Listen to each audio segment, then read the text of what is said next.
How y'all doing? Like he said, my name is Jovante Ham.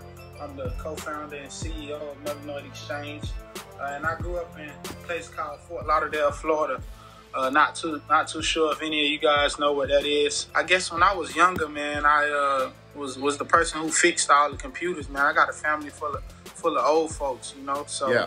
I went off to college, and I was a football player at Prairie View A&M University. I got my scholarship, and then the coach came to me about a couple of weeks before signing day, and was like, man, we see how your grades are going.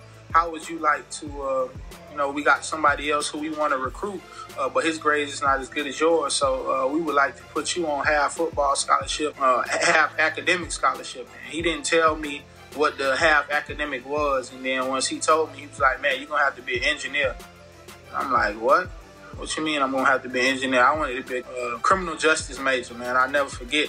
And he told me that I would have to be an engineer. And I ain't know nothing about engineering from a can of paint, man. And I knew I had a love for computers. And so I just went off on the wing and chose computer engineering. Ended up becoming a computer engineering major and kind of excelled at it. And went on to get my bachelor's of science degree in computer engineering from Prairie View A&M University.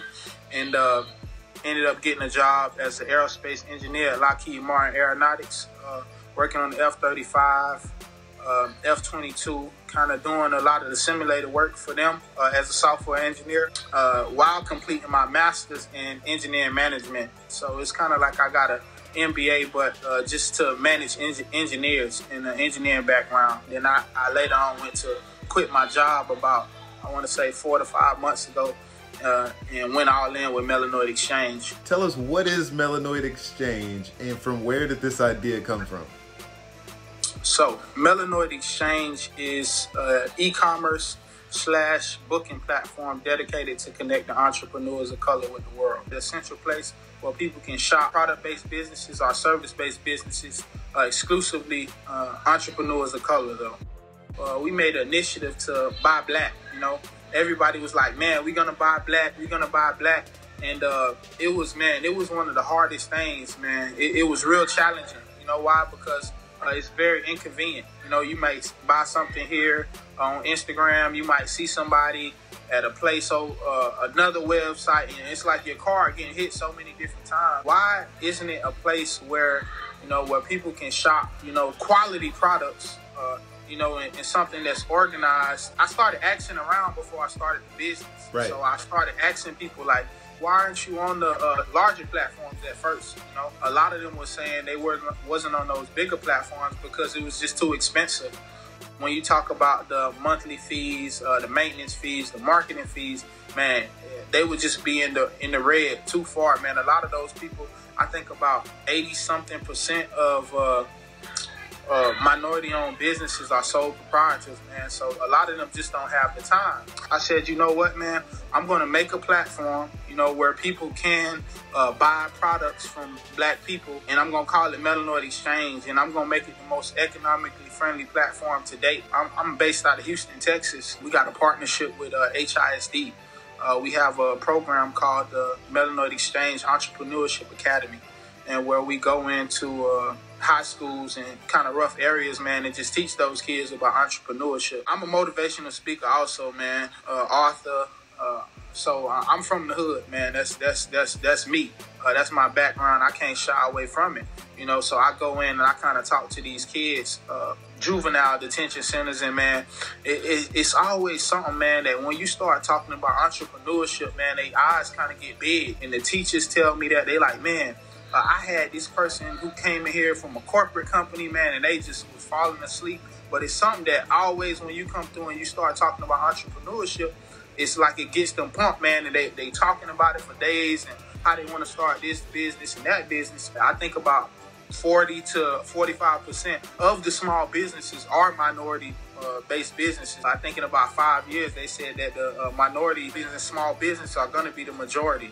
And so I kind of just came from that perspective. And so a lot of the audience are people just like me and you, millennials, Gen X and Z, just kind of looking to keep supporting those communities. In every city, people are going to vendor festivals and flea markets and things like that because they want to shop local, you know, going to that gas station. And these places are keeping these cities in America, you know, afloat. When it comes to the e-commerce market, that's where we kind of lack, man, because we kind of behind the ball from a technology standpoint. When I kind of just start talking those numbers, man, it kind of just started making sense to everybody. On the product-based side, we come and we allow those people selling those exclusive products at that vendor festival, at those flea markets, to kind of go global, man, because a lot of them they're doing pretty good, man, in their respective areas, man. And that's kind of how these people are paying their bills, man.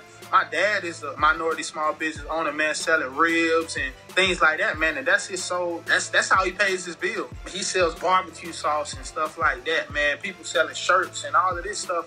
And you just kind of start thinking like, man, these people don't really have any reach. You know, when they try to sell on these bigger platforms, they can't, because it's kind of saturated with the larger brands, man. Too many, man. Barbers, when we talk estheticians, hairstylists, nail techs, man. And when you start thinking, man, you like, man, they're doing pretty good. However, they have not entered into that e-commerce atmosphere, man. And they're already doing business, man. It's just entering into that realm, because they saying that, in about I think the next 5 to 10 years, man, the e-commerce is looking to wipe the malls out, man. And we can see right now with COVID going on and things like that, man, the malls are empty, the malls are closed, you know. But a lot of those small business owners right now, man, they taking hits, man. They taking hits right now just because they are not up to date in the e-commerce industry. And, you know, with Melanoid Exchange, we giving them that platform. We're not charging them any monthly fees on the e-commerce side, and only $4.99 on the booking side, man. And right now is the most revenue coming from the e-commerce side, because the booking side is, you know, just in beta right now. Man, I can see both sides, you know, doing respective numbers, really competing with each other. I see the booking part doing very well, man. I think that's going to kind of change the game, because like we said, it's a lot of e-commerce platforms. And so we're giving them an opportunity, you know, for like I said, man, $4.99. Who won't spend $4.99 to just be listed, you know? I think the business model makes sense. So I brought on my co-founder, man. It's not like I had a choice, man, but it's my wife. So man, she is a very important part to the business, man. And I can really stand here and say, man, that without her, I wouldn't be, you know, of course, without God first, but without her, man, I wouldn't be in the spot where I'm at today, man. She helps me a lot, you know. And it's like she brings that fire with me. You know, I know we always talk about, I also, like I wrote my book, man. I always keep my book on me right here, man. The Hood Scholar, man. Y'all also go grab that on Melanoid Exchange. But I talk about in there, man, that doctors hang with doctors, and I kind of talk about friends. If you hanging around 5 barbers, you're going to be the 6. If you hanging around 5 broke people, you're going to be the 6. A lot of people don't really see it from a spouse perspective, man, because your spouse can, if your spouse is, if you're not alike ways in your spouse, man, they can bring you down also, you know. And I know probably everybody can attest to that, man. But the reason why I brought her on is because, man, she bring out some fire in me. It's like, you know, that iron sharpening iron. You know, it's like she a bull and I'm a bull too, man. But the crazy thing is, we may argue, man, because we two bulls, but we always come to a great end point. You know, we kind of take some of what she said and take some of what I said, man. And she just kind of snuck into the business, man, and kind of took it over. You know, she runs a lot of the stuff, man, a lot of the ideas and stuff that went viral on social media, man. She came up with it. She the one, man. It's kind of like I read a lot about, I read a lot of books, man. I just got done reading the Everything Store by Jeff Bezos, and they kind of talk about, man, Jeff Bezos don't really have any experience in a lot of these different areas of the business, man. But he knows what he knows, man. He an expertise, and he kind of better than the people who doing that job, even though he don't kind of have a background in it. And that's just like my wife, man. She doesn't have a tech background at all, man. I hate to say it, but yeah, man, that's why I brought her on. The first thing I would do, man, is I'd get that 10%, man, back to God, to be honest with you. Been a little bit on development, you know, and kind of getting some more features and cleaning everything up, man. But I probably would spend almost 40 to 45% of it in marketing, man, because I feel like this platform is going to go. It's not if it's gonna go. It's just when it's gonna go. And I kind of tell myself always that we always one conversation away. So the platform is here. The people just don't know about it. And so if I was to have that 1 million, man, today, I would go full force, man, with the marketing. Hit the TV channels and the breakfast clubs and the shade rooms and the traditional media outlets, man. I would just kind of go crazy, and just with that amount of money, man, it could kind of just change the game and what we could do and just the reach and how we could help these small minority businesses. We haven't spent any money in paid advertising so far.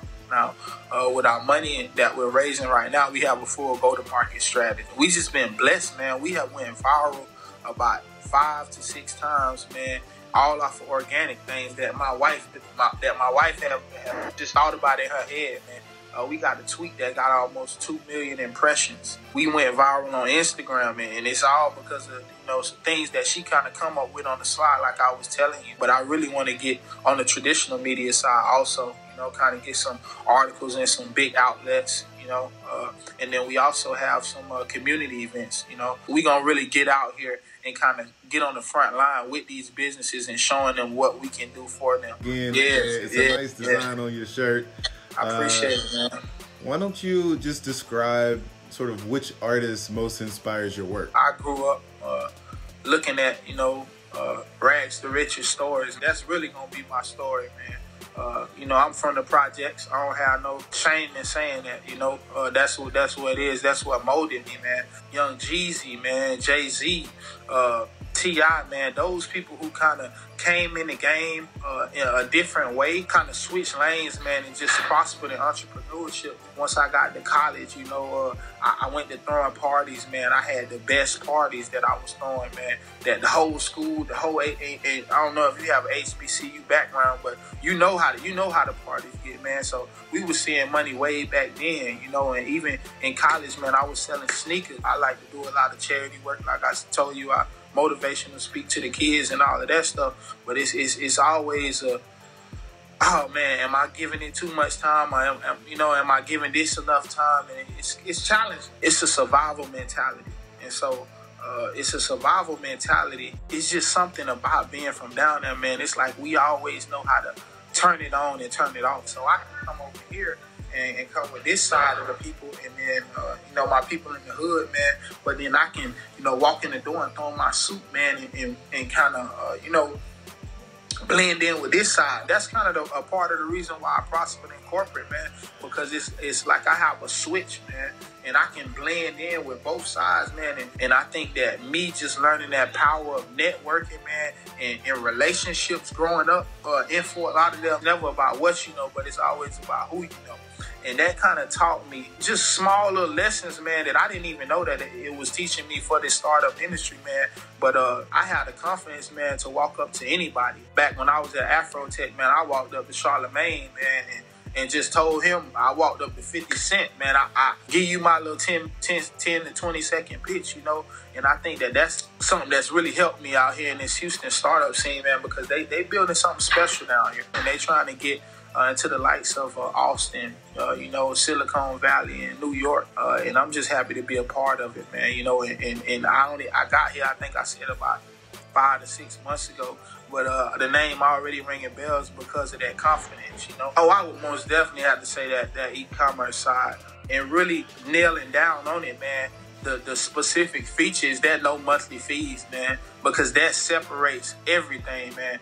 And it may sound like, sound cheap and things like that, man, but we're here for the vendors, man. We're here to, like I said, man, our slogan is connecting entrepreneurs of color with the world, and I think that with us not charging any overhead, man, that allows them to really prosper, man, and get the best ROI on their product. I think 268 as of this morning, man, 15,000 downloads, did almost 20K in revenue. And so when we kind of made that transition, man, to not only just serving black-owned businesses, man, but opening it up to all minorities.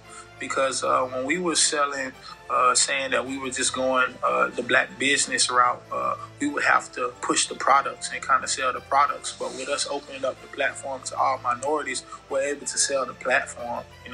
We can sell the platform, and it's just kind of different from a marketing perspective, but not saying that we will not. Like you said, I think when we talked the first time, man, it's a lot of people. When I first came into it, man, it was a couple of people trying to do it, man. But it's like that's the big thing to do, man. And I know in business, man, it's all about separating yourself. It's all about having those key differentiators, and I think that was one, man, because it's a market that I'm not saying not gonna be any competition, man. But it's just going down a different lane, targeting a different set of people. Of course, my South Florida, people where I live at, man, a lot of people supporting me down there. Most definitely, when I was living out in Fort Worth, we had our launch party in Dallas, Texas. And man, I feel like the Dallas community took the business in. We were really growing the business out there, man. And last, I would say Houston. Because they've adopted the company, man. Like I said, we just came in, and it's like we didn't miss a beat from shifting from Dallas to Houston. We were probably like 2-3 months in, man, and we kind of getting that buzz, man. And it's like now Dallas we got some Dallas companies, a lot of Dallas companies on the app. We got a lot of Florida companies on the app, and we also have a lot of Houston companies on the app. But let's say that early success turns into some long-term, fundamental, solid business wealth. Do you want to run a billion-dollar company? Why or why not? I actually do, man. That's honestly, man, that's something that I prayed for. It's funny that you asked me that, man. It's just, I like a challenge, not only entrepreneurship, but running a company, man. When I listen to the story, like I said, man, I'm a big time reader, man. So I like to read stories of just how these big billion-dollar, trillion-dollar companies was formed, So when I listen to these founder stories, man, I get obsessed with it, man. And when I tell you, man, it's just it's something that hit me down in my soul, man. And just seeing something built from nothing, man, and taking it to that point, man, and just kind of taking everything that comes with it, ups and the downs, and just staying level-headed. And I think that it's all just a faith test. Success right now, man, some startup success, but the road hasn't been easy thus far, and it's not gonna get any easier. And I'm okay with that, but I know probably it's different levels, and it's gonna be different levels coming, at that billion-dollar level, man. But I'm ready for the challenge. So really, just seeing how many people we can help. That's the biggest thing. It's not really about me, but I know that when we become a billion-dollar company, man, it probably would be the millions of companies in which we help adapt into that e-commerce society. When Melanoid Exchange makes somebody, man, who came on with nothing, man, become a $1 million company, man, I feel like, man, I don't think it's going to be a feeling better than that. When we get to that level of being a $1 billion company, that's the type of impact that we will be having on the community. What is the most valuable thing that Melanoid Exchange does for its customers? We expand the reach, man, of all of these local businesses and getting them into a place to where they usually wouldn't be able to operate. There's some people that I met, man, when I first started up this app, man, and they came on the app, man, and kind of worked with us through everything. And to our point right now, like I said, man, it's still early. They're now getting sales, man, from Pennsylvania, from New York, man, all around the country, man, that I know that this little shop in Dallas would have never had the reach to do, man. It's more about the people than it is about me.